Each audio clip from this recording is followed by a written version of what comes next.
Shalom. Hello. Mwe wese ndamuramukije mu cyubahiro ciwe. Muravugana na Ndoyezu Jean Claude. Imana yaratwizeye, Imana itugira neza iduha icyizere. Mu kazi ka misi yose ndi muganga muri Major Medical Medicine Nucléaire. Ariko kandi ishinga ryaratwizeye ritugira icyizere turaduhezagira mu bukozi bw'Imana turakorera Imana.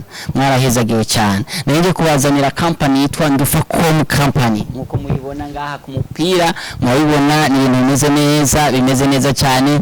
Rero tugomba gufasha ishengero, dufashe igihugu, dufashe abantu, societe muri rusange mu gihugu cyacu cy'u Burundi na Ndufacom Company.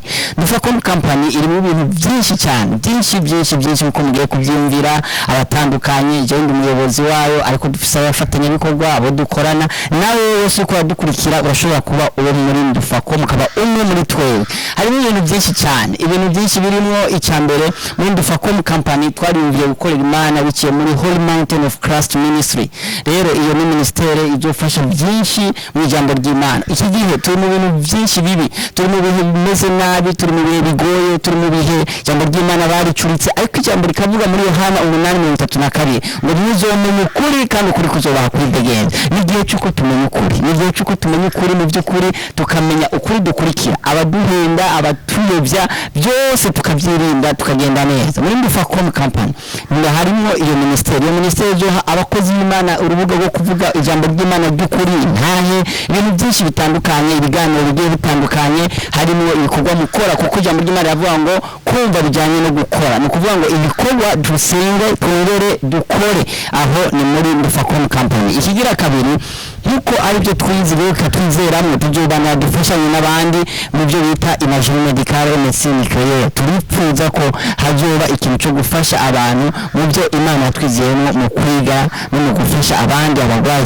cyane kuko ni muhamagaro Imana yaduhaye. Ikigira gatatu ngomba kubabwira kiri muri Ndufacom Company harimo Orphelina rero ni ikigo cyo gutabara imfuvyi, gufasha imfuvyi n'abapfakazi abatagira shinge na rugero. Ntituratangura binini, ariko ibyo dushoboye tugenda dufasha imfuvyi imwe, imfuvyi zibiri, ariko uko tubishoboye kushika byaguke. Nta bitangura ari binini, bitangura ari bitonye ariko bikazamuka. Hamwe n'Imana na Ndufacom Company bizogenda neza. Mutugirire icyizere, ni cyo cyari kituzanye kugira ngo turabwire ngo mutugirire icyizere muri Ndufacom Company bizogenda neza. N'abandi bose bagomba kubabwira sibyo sindaheza, n'abandi barakomeje. Mwarahezagiwe. Shalom.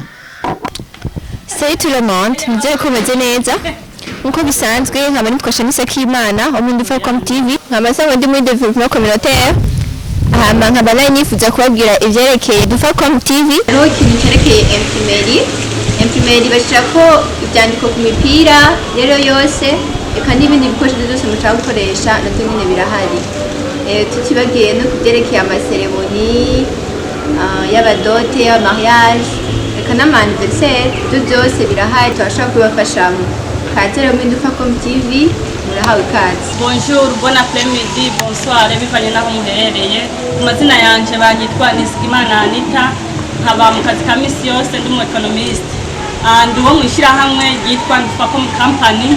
Nagoma ndababwire ibihagize muri commerce generale, icyo mushaka cyose mwodushikira tuzobafasha, turi ngaha ku bwanyu. Hama ikindi dukora turakora no mu bintu byo kurungika ibintu mu Bushinwa n'ibiva mu Bushinwa, nabyo nyine tubahaye kaze, ni muze mutwikore ko umwanya wose muzaba mubikenereye tuzobafasha kugira ngo bikunde tubatunganirize. Rero muryoherwe na Ndufacom Company risanze muhezagirwe. Bonjour, bon après-midi, bonsoir bivanye naho muherereye. Ndi Mugisha Alain Rodrigue, umu informaticien atavyorosha. Aba rero no munsi ndabazaniye ino company nshasha muri ko murabona handitse Ndufacom Company.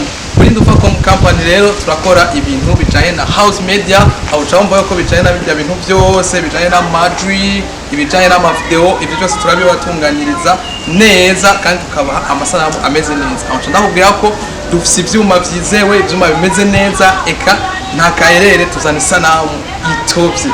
Aho rero muri house media hariho ikindi kandi dukora nko ku kintu cyo kuduza imbuga, aho ni kuri babandi rero baba bariko barirondeza abandi bantu bijya no kugira babashikire. Aho twaca tugukura kuri rya nivo yo hasi tugagushikana hejuru. Aho rero ucabumva kari babandi bavuga ati twebwe byaranse twarakoze ariko byaranse gushika nino sa. Rero tuvuga ati twebwe uko biri kose turaguhagurusa wa buri gikuri ukaca tuga hejuru. Muri house media murumva yuko turakora ibintu by'amamariage tukagenda tugafotora tukabagirira amavideo montage eka babandi abaririmbyi baba bafise indirimbo zabo bashaka ko tubakorera amasanamu ico gihe byose tuba tubishoboye nakabijya kandi tubahereza ibyo bintu byose mu mwanya mutoyi kandi kubwizigirwa turabakunda cyane muri Ndufacom company. Ndufacom company. Ndufacom company. Ndufacom company. Ndufacom company. Ikivugo cha Ndufacom ni murikira mumurikire. Dufise na Ndufacom TV.